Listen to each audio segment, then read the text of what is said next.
Shawn Chandy, a titan in the marketing realm. Journey, and it's made of many moments of kindness. I've been fortunate to work, like you mentioned, brands like Samsonite. I would never have gotten here had it not been for kindness of several people. Here, because I think that's a very, very important act of kindness.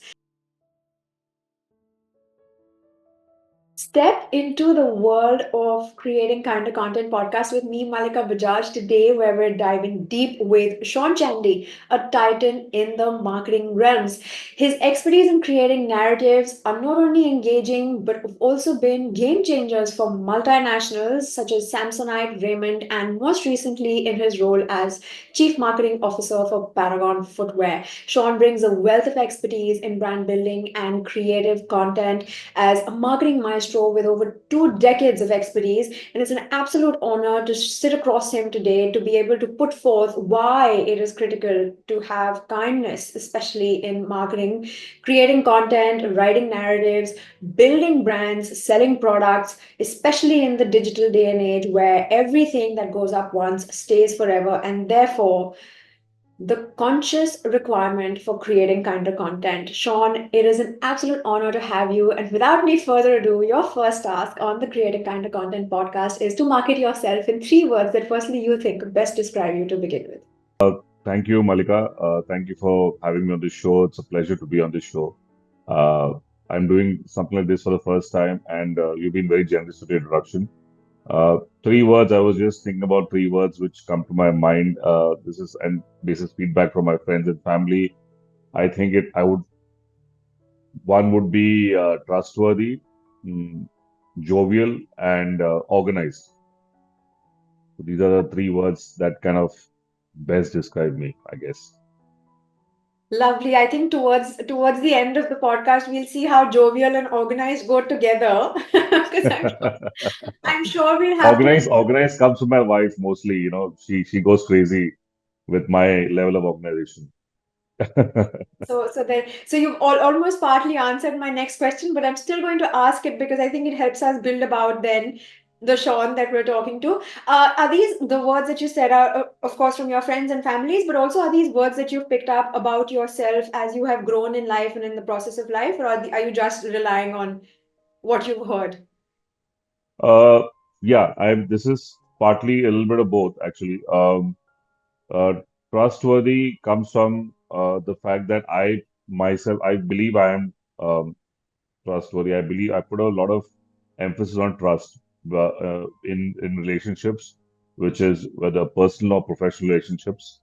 I mean, end of the day, I think you can't really uh, be. I mean, that's a most important thing in any kind of relationship. So that's something that I've developed over a period of time. Most people, I think, uh, you know, trust me for what I say, and I'm pretty honest that way. If I like something, I say it. If I don't like it, I'm pretty I try to be diplomatic, but not to the extent of trying to gaslight people. That's one. Jovial comes up. Okay, jovial. This is feedback that I get from people and myself too. I try and infuse a little bit of humor in everything that I do, uh, be it everyday work and in my personal relationships as well. So I try to keep it on the lighter side as far as possible, or at least mix it up. I'm not trying to be overtly funny all throughout, but I'm trying to like mix it up a little bit. And organized, yeah. I mean, I'm a Virgo. That's my star side. And if you know a little bit about Virgos, we are all I'm a crazy in little terms of OCD. putting things in boxes and organize things. And I am sometimes fanatic. In fact, my wife says sometimes jokes that I have OCD. I don't have OCD, but I like things in a certain way. I like uh, decluttering things. I like whether it's at work or at home. My team knows it. All those people who have worked with me knows that I can go really crazy in terms of getting things organized and putting things in place. I don't even like cluttered desktops, with those icons, and I like to clean that and keep it simple and that way. So that's something that again it's a bit of my personality as well as feedback that I've received from others. Lovely. And I am going to go a little bit off the planned process, but I want to actually expand into what you said, especially for the digital generation watching. I think in the world that we're living in, where everybody is now starting to be, of course, which is great, mindful of self. I want you to take us through, since your first choice of word was trustworthy, which I think is also something that you are known by for the brands that you worked with, for teams that you worked with, which is also one of the reasons that you're here, because I think that's a very, very important act of kindness. Um, how does one grow into being a trustworthy person? Especially because when you say, I'm going to do this, um, you obviously have the intent to do it, but then very often you realize that you probably don't have the tools for it. So, what is your experience, or what are you going to tell people who want to be trustworthy and are going through an uphill task, but they've given their word? Yeah, Yeah, I mean, yeah, it is a tough thing to do. As in, being trustworthy is not it does not come easy. yeah, Especially in today's day when people say a lot of things, yeah, and if in your personal life or in your professional life, or there are like brands also, in my marketing career, I've seen brands make a lot of claims, but then and but they don't necessarily stand by what they claim. yeah, uh, Trust is built over a period of time, and there are a lot of their schools of thought that people say, "Arey, you need to be shrewd, you need to know how to play the game," so to say. yeah, But at the end of the day, what I firmly believe is that uh, you are known by your word, right? I mean, there is while of course you cannot be foolish and trust people and at just at face value, and then the split handshake kind of a relationship. But you have to protect your interests. But at the end of the day, people have faith in you depending on what you put out there and how you stand by that word, and that is built over a period of time. And whatever said and done, at the end of the day, if you look at short-term gains, maybe it will be, you could get away with pulling the wool over people's eyes or just saying yeah, something but not standing by what you mean and what your word. But over a period of time, then people start, having that faith in you that, okay, no, we can trust this person. Uh, you know, that person is good for his word. If and that person is being honest with me. And honesty doesn't mean just saying things that people want to hear, right? yeah, It's yeah, not about just, it's also about delivering bad news. I mean, to give you an example, the COVID period time, it was the toughest period for everybody in the entire world. And while personally, we went to a lot of, you know, hassles on health issues, etc. Professionally also, we had to deliver some bad news. As in, I had to let go of a couple of people from my team, and that was very tough for us to do. And that's the toughest thing that I have done in my professional career, to be honest, to face people, and that too, the most the saddest part of that was that we had to do on a Zoom call. I mean, you had to let go people on Zoom call because you can't even meet, yeah. and but but I'm still the people who had to let go. I'm still in touch with them. I'm personally connected with them, and we kind of interact with each other. There was obviously some bit of anxiety and anger and frustration, etc. But they knew that I was coming from a place where they could trust, but I was being honest to them, and they could trust me for what I was saying. So that's why it's not just about honesty. It's not just about delivering on just giving good news, but it's also about how you handle the good and the bad. And and if people see you for to be an honest and trustworthy person, I think it goes a long way. No, I love that. And I think I'm really grateful to you for sharing it the way you have, with the good and the bad, because what I'm hearing, and again, it goes back to confirm the introduction, is um, we're not all born with the tools and resources. And while life happens to all of us for the first time, it's so important to learn if we've promised to take up a commitment. on how can I make this better, how do I become better before you start, expecting things to fall in place. And I think that's one of the first key steps to being a trustworthy person, that you're open to learning and you're doing your best. And you're going to stay in touch with people even when you can't help them, but you know that, on a human level, you're still around, even if you're not working together, which is beautiful and very kind of you. And so, thank you for that. But also, like, we've obviously established you've worked with some major brands. There's Samsonite, Raymond, Paragon now, and from what you've observed, the experience, or it could be your own, or you could have experienced it across working within the marketing realms. Has there ever been an unkind marketing experience that you've been exposed to? And what then, from what you've learned, would you tell your younger self, and or to the people who are watching in the new brigade who are wanting to become Sean? How do you deal with those unkind moments and still stay true to yourselves? Okay, that's a tough one. What good question. Unkind marketing moments. I some I think something particular. I can't try to think of something particular in mind, but marketing at the end of the day, there are. It, it's a high pressure game because um, as everyone's aware that a lot of like 50% of the marketing spends are, you don't know what is it come out of that, so they there's a famous saying, right, I 50% of the marketing spends are wasted, but I don't know which half, so something works, something doesn't work. That's a high pressure game, and it has to benefit the business. So in doing so, there are sometimes you take some calls in as a marketing professional at all levels, which may or may not be kind, as you put it, Yeah. um, and it may kind you may be kind of trying to leverage an opportunity or capitalize on a moment. Nowadays it's all about moments, right? Moment marketing.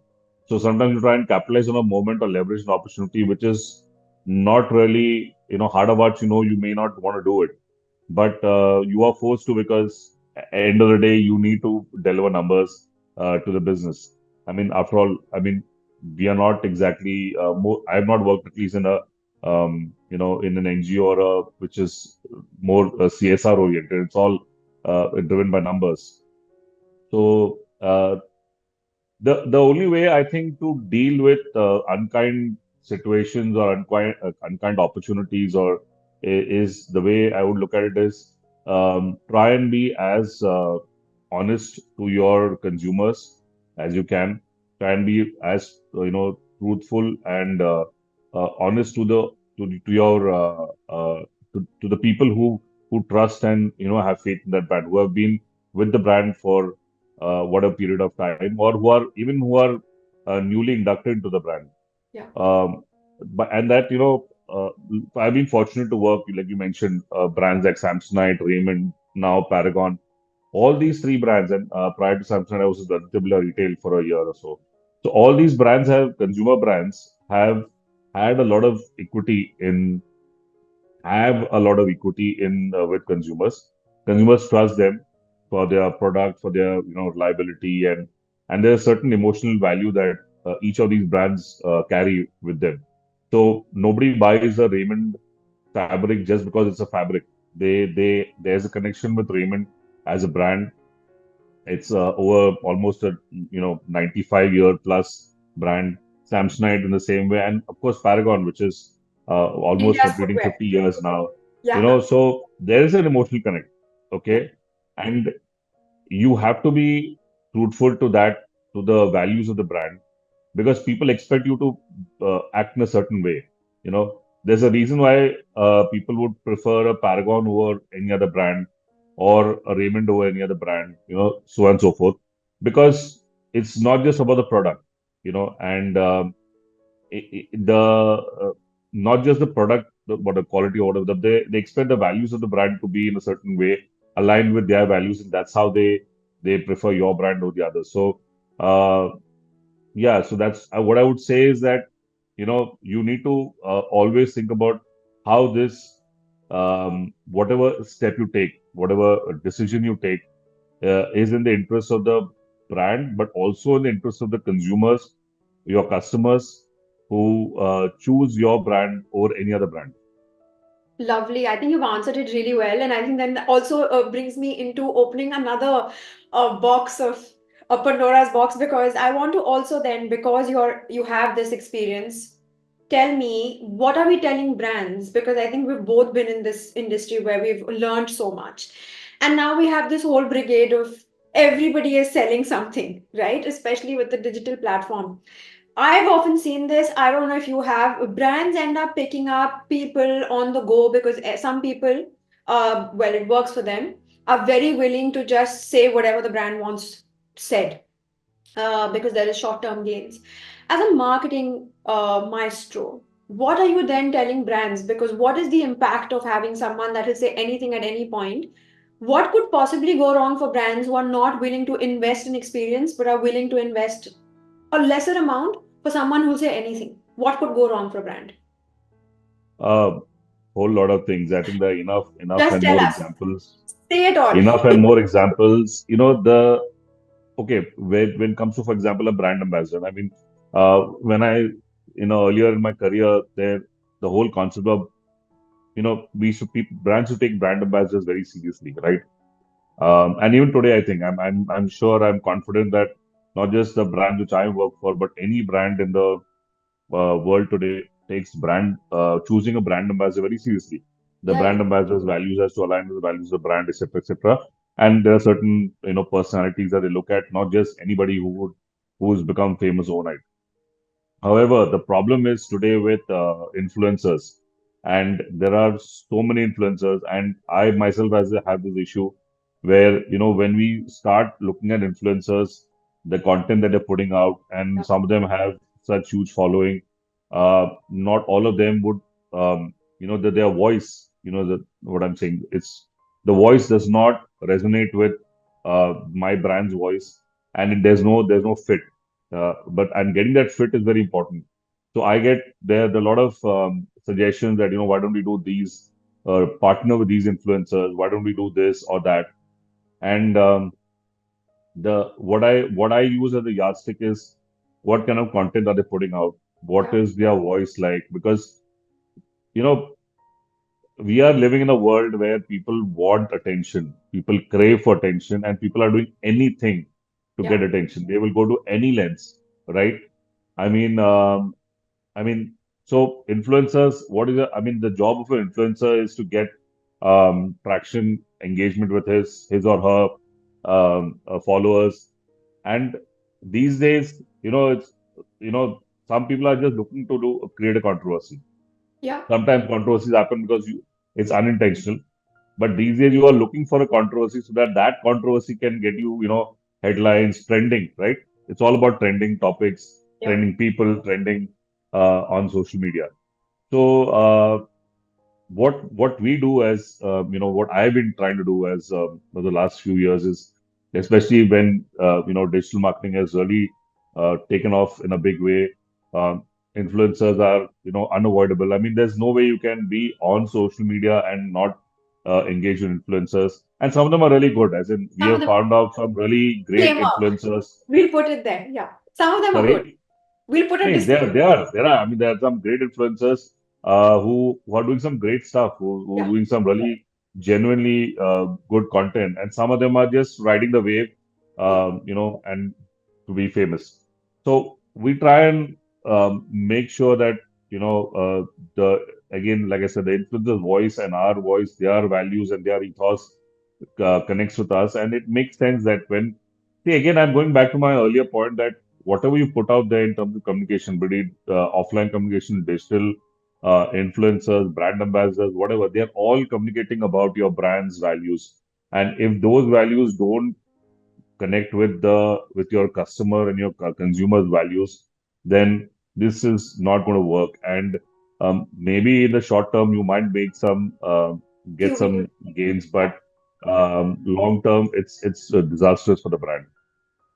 Lovely. So we're going to now move into the easier segment, which is the segment which is going to talk about, since you have this understanding, I think have it's very telling of your own background that you're coming from, because the conversation we've had up until now has spoken about being honest, being trustworthy, learning on the go, doing the right thing, looking at not always the short term, but also considering the long term. So I want to know this entire projection that you're coming from, like someone has either done this to you or you've never experienced it and therefore you're pushing it out there. Has there ever been an impactful moment of kindness which made you feel like this is empowering, and now I want for everybody around me to feel this way? Has there ever been like this transformational moment of kindness for you that you'd like to share with us? I've been thinking about this. Well, I think, life is generally made, it's a journey and it's made of many moments of kindness. Yeah. And, it's just human tendency that it's very funny that human beings are such that we don't remember the kindness of other Mhm. people, Yeah. but we remember what has hurt us, Yeah. right? I mean, you would, if somebody actually even so much as cut your lane while driving, you would remember that for a week or maybe a month and or maybe longer than that. But somebody has actually given you way or is being kind enough to help you, and people, we tend to forget it. That's you just human psychology. Yeah. I mean, that's just basic stuff that we go through. So I'm, I think I am where I am today because of kindness of several people. I mean, of course, my parents, my family, my relatives, and all that, my friends, but also a lot of people who I've met along the way, and some people I don't even recall. And there are the kindness shown by my ex-colleagues, my ex-bosses, who have, groomed me or mentored me, who have given me opportunities which has helped me get to where I am today. Yeah. And of course, I mean, people, strangers who I probably uh, today I may not recollect, but no one gets to a position, and in my 20 plus year career, I would never have gotten here had it not been for kindness of several people. Some of them I don't even, who I'm not probably in touch with, and it's all not always people who are senior to you or more experienced to you or higher rank than you or more powerful than you. It's also the people who are with you, who are supporting you, who are, probably helping you in many different ways, who are reporting to you and your team. That's professionally. But personally, I mean, there could be people who have helped you in a personal way in your personal life.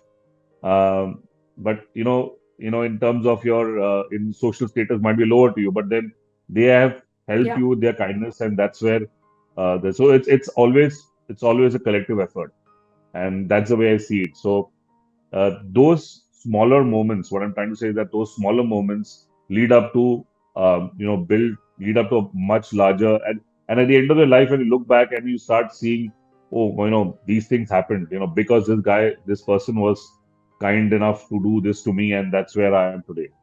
So yeah, Yeah, and I'm just a little overwhelmed when you say this, because a lot of times people have like direct moments, which is also lovely. But I think just being able to recognize also the fact that it is something we're taking for granted, and at least having the acceptance and not being completely unaware or so self-consumed that you feel like I'm the CMO today at Paragon successfully with my family and my wife at home and my parents and all of that is not something that I have done. You're clearly cognizant of the fact that there have been little acts of kindnesses all over that you are not at least taking for granted. So that's, I think, a great step forward, and something that I think a lot of us can learn, because I mean, I've experienced a lot of people who say I've done this, which is also one of the reasons that we wanted to put out the Creating Kind of Content yeah, podcast, because like you said, we don't even recognize sometimes, or we take for granted the people who are making our lives easier, our drivers or our house helps or, staff across.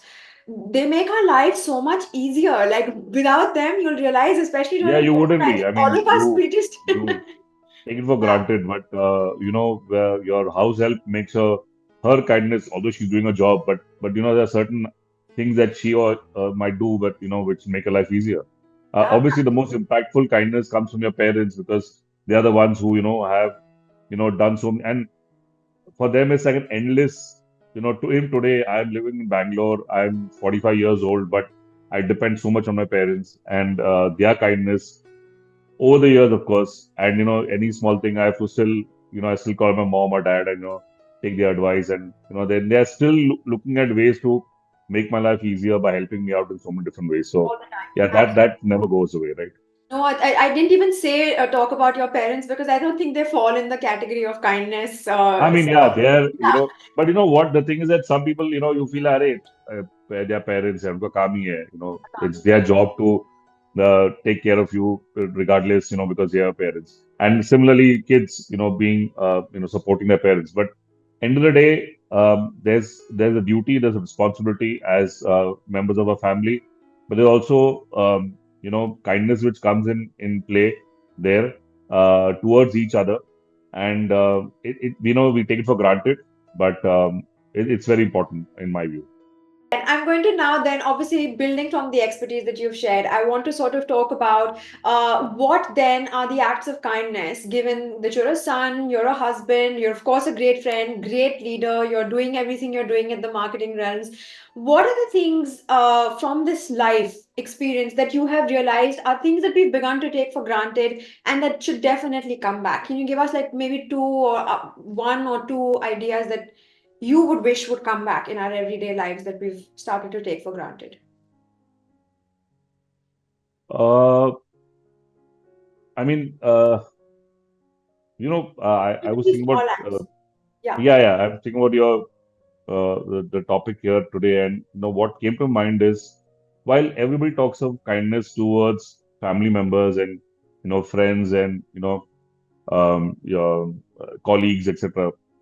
It's but my point is that it's easy to be kind to people you know or you love. Yeah. Okay, your colleagues, obviously, family, but obvious because you love them, and your friends. What I would love to come back is kindness to strangers. And we live in a very, I hate to say this, but it's a hateful world, and there's so much of venom spewed on social media, especially. And I am an active Twitter user, X, sorry, formerly known as Twitter, X user, where it's all venom, right? And on Insta and on every other social platform. I think what we, and we feel that many people feel that just because you're a stranger and you're anonymous, you can say any rubbish Yeah. to anybody and, not and get away with it. The simple thing is that why can't we just be kind to each other, to strangers? Why can't we be kind to people who have a different opinion? What is the big deal? As in, you and I may not agree on many things, but that doesn't mean that I have to be rude to you. I can be kind. I can be kind to you. You know, I can be kind to people and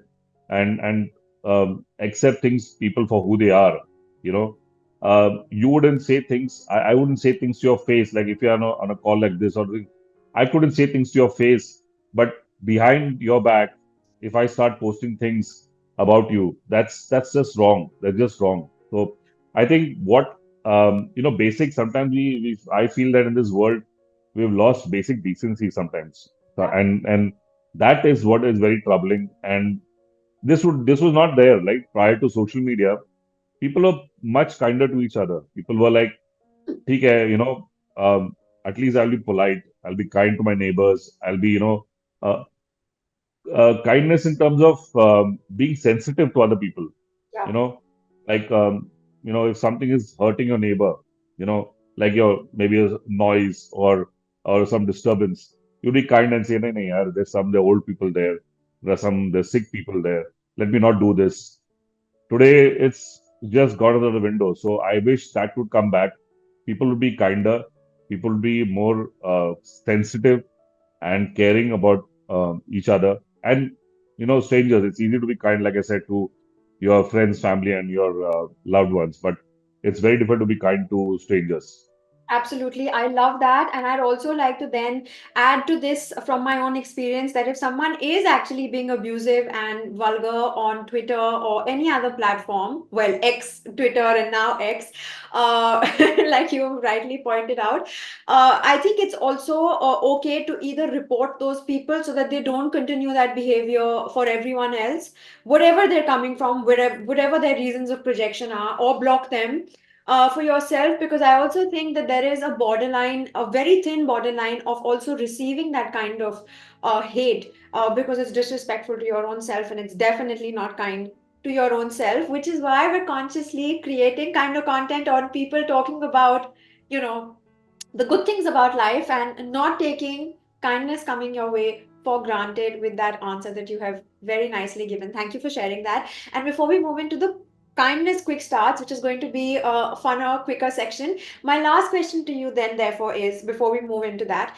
is do you actually think kindness is what we're trying to do? Like you said, especially in this world of digital space, does it play a role in fostering a sense of community or connectedness or a connection really in our increasingly interconnected yet very often interpersonal world?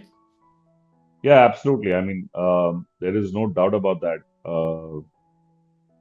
Like I said, it's the small moments of kindness which actually create a bond, right? I mean, between in a community.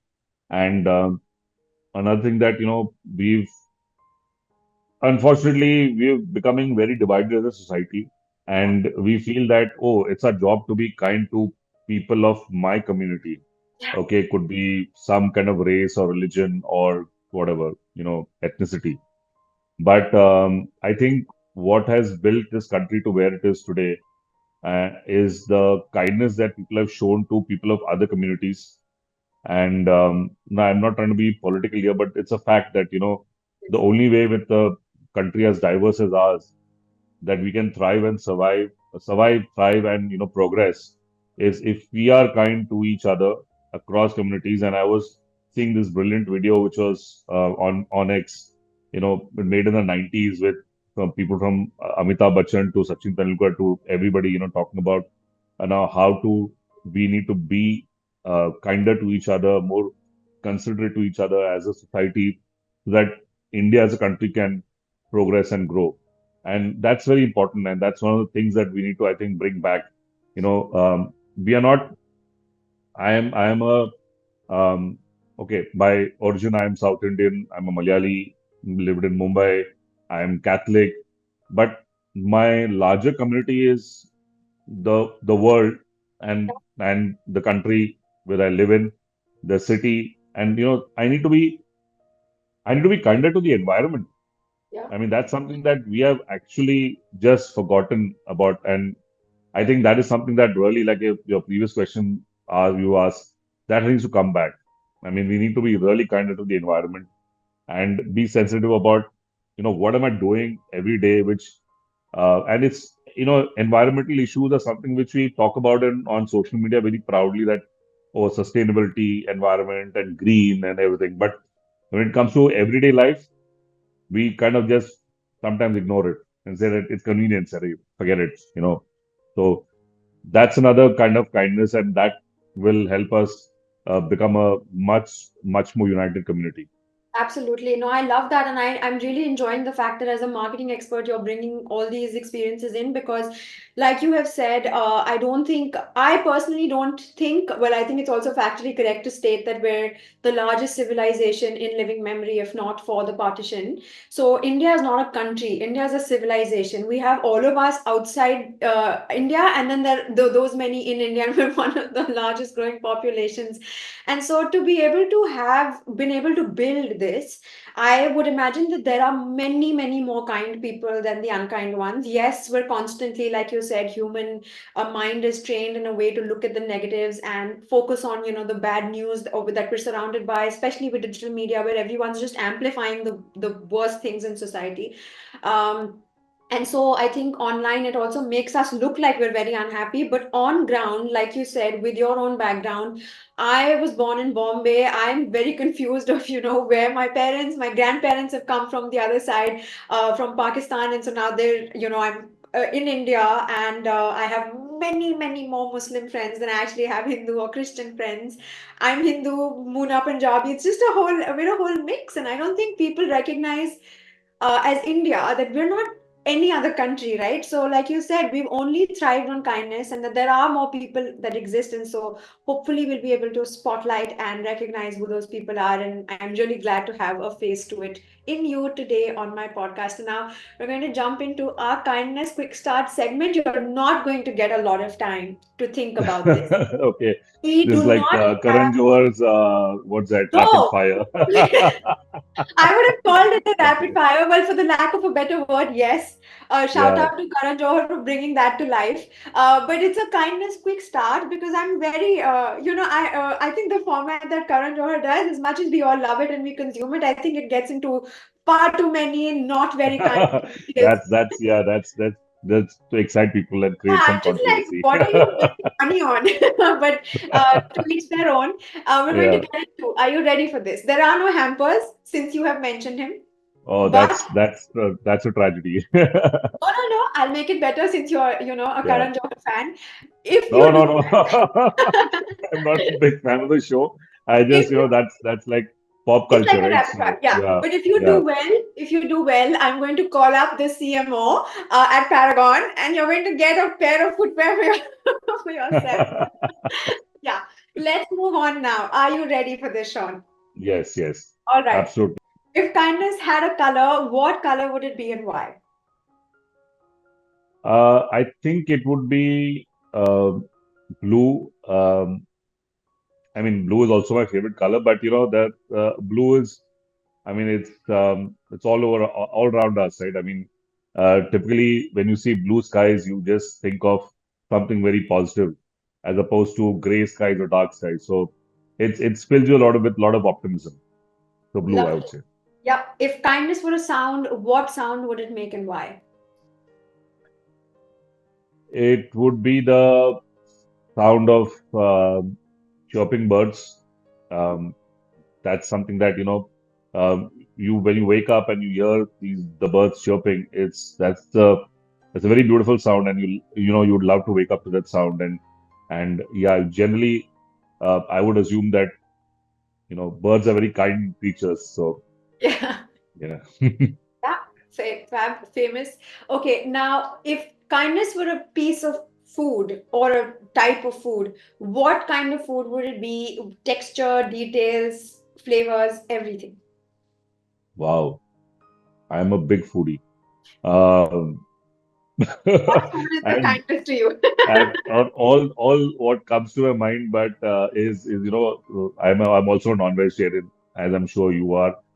So, I've given it up. I was a non-vegetarian. oh, is it? Okay, I, okay. Sorry. unfortunately, I haven't reached that level of kindness where I love animals. I yeah. love to consume We're them not too. judging. Sorry. We're not judging. Yeah, absolutely. Uh, uh, um, I think the, um, maybe like very basic, like dal chawal, or like I'm a South Indian, so I love sambar rice. I just love it. If it's like soul food for me, so if you just give me sambar rice and maybe Yeah. a pickle or something, that's great. And I'm not even and South Indian and I'm my mouth is watering right now. yeah, and especially the way my mom makes it, so it's lovely. Mom. Mom is always winning on this particular answer. So, yep, you're on the same bandwagon. Now, if kindness were a superpower, what superpower would you want for it to have on you, Sean? And why? Love to have the superpower to make people smile in the toughest of situations. Yeah. Like if I mean I would like if there's a fight on the road, or on the streets, or there is some tension in the air, like if I could just like snap my fingers and everybody would be like just laughing their guts off, because at the end of the day, laughter eventually breaks the tension, right? So that's the superpower I would love to have. Say it. Now, with that superpower on you, your next question is if you got to choose between the ability to make someone instantly burst into laughter or make them feel instantly loved and cared for, which one would you choose and why? I think loved and cared for, because laughter can be also, people laugh at other people also. But anything, any day you would love to be, I would have the ability to want to have people feel loved and cared for. And that brings a lot of kindness. When somebody is kind to you, it's a rub off, right? You pay it forward. So if you're kind to me, I feel that no, I need to be kind to somebody else. Right. And I think with that answer and your previous answer clubbed together, you are someone who has the superpower to make someone laugh and make them feel loved and cared Yeah. for. You're So winning at this that's point. all. Now, That's what we need. if kindness, when you hear about kindness, what is the first thought or word that comes into your mind? Um, I think it's Faster. love. Love, Okay. love. Love is the first thing that comes to my mind. I mean, and love need not be just, ishq, whatever. Romantic. Love is love, right? I mean, you can love everybody. You can love strangers. You can love Yeah. anyone. From your, even a stranger and a random person. Yeah. You can love even the beggar on the road. It's love. It's all love. That intent, right? And if kindness was a breaking news, what would you like for that news to be? We have finally achieved world peace, which will never happen, but the What do world you will always be mean? at We're war at putting some it point. out But there. Apparently, everything you put out on the internet comes true. So hopefully, we're manifesting that. And yeah, you never know. yeah, I mean yeah, I would love to wake up one day and have at least Well, like 2 hours of peace in the world where there's absolutely no fighting and nobody is killed. yep, yeah. I think I keep going back to this, but I think India could probably help with this whole Vasudev Kutumbakam thought process that we come from of one earth, one world, one family. So hopefully we could all True. function that way. And my last question to you before the end of this podcast, Sean, is given your beautiful experience and the answers, I would like to, and I'm the boss, so I get to decide, no questions asked, nominate you as my international kindness minister. Now, Oh, congratulations for the role. thank you. And Thank you. with that added designation, if you were to pick as the international kindness minister, a day or timeline, what are we going to call this day or timeline? What are people doing on this day or timeline? And what are people not allowed to do as per the new international kindness minister? Okay, a day could be any day, as in you could pick. Um, No, you're the international kindness minister. We need details because you're the boss. Yeah. okay, so let me be a little bit of, Your and time. say on, let's start 1st of Jan. Okay. 1st of Jan, the kindness day, because let's start the year on a kinder note. And on that day, um, you are not allowed to, you know, you have to be kind to everyone. You're not allowed to uh, have a bad word said about anybody. I don't know how you're going to really enforce that, but Criticize. you You can't. say it and the world follows. That's why you're my Yeah, international. I wish the world would follow if I really said it, but You have to take I it more think, seriously. It's happening. You're making it happen. Yeah. yeah, yeah, you could, yeah, I mean, that would be probably Nobody says anything bad to my anybody. decree. Nobody says anything bad to anybody, and most importantly, the TV channels are not allowed to spew venom on that day. The news channels I cannot say anything bad देश जान चुका because है when the you, internet. uh, yeah, even Arnab Goswami has to say something nice to people about everyone on that day. Yeah, I think, I'm I going to be mean, in big trouble when this comes out. Anyway, well, you're thinking about yourself. I'm I'm the one airing it. No, but I think there are large parts of what Arnab says is probably trying to bring the truth. So we don't know, but at least someone is trying to bring. no, no, I'm just Yeah, kidding. of But course. yeah, I देश mean, just जान चुका generally, है. I Yeah, mean, yeah, yeah. yeah. So जैसे Arnab that is my Rawat. jovial side. You asked me, right? Why I That's consider fair my enough. jovial. Fair So this is enough. the Fair jovial enough. side of. Like, Yeah, no, I think it's fair to use when he says देश जानना चाहता है. I'm saying international minister has said it, देश जान चुका है that 1st January को kindness day है और आप भी कुछ भी wrong नहीं बोल सकते और it'll have to be all about kindness, putting out positive news, putting about spotlights on people who are making this world kind and better. So great, good job done. And before we actually wrap up, before you go, thank you so much for everything that you've done for us today. And so that you don't feel depleted, this is your moment to either give us feedback or ask me a question on the Creating Kinder Content podcast before we wrap up. no, I mean, I'm just really happy to be here and be part of this. I honestly, to be never heard of this before, but I'm glad we did this, and I'm glad that you're doing this because I think it's a nice, initiative to have kinder content because we know that today content is most content is anything but kind. So you're in a minority, but I hope your tribe increases and we have more people doing what you do. Thank you. Thank you so much. No, it of course means the world coming from another marketing expert because it's so important that I think with the experience that we have, with the knowledge that we've gained, coming from industries that we have come from, where I think we recognize how important narrative can be for building or breaking brands, nations, communities. I think it's our responsibility, and this is my 2 cents on the digital platform for consciously creating kind of content with people who have been nothing but kind. So thank you so much, Sean. This has been such a pleasure, and Thank you, I wish Malika. you happy Pleasure being here. Paragon footwear hunting. Thank you. Thank you. Pleasure.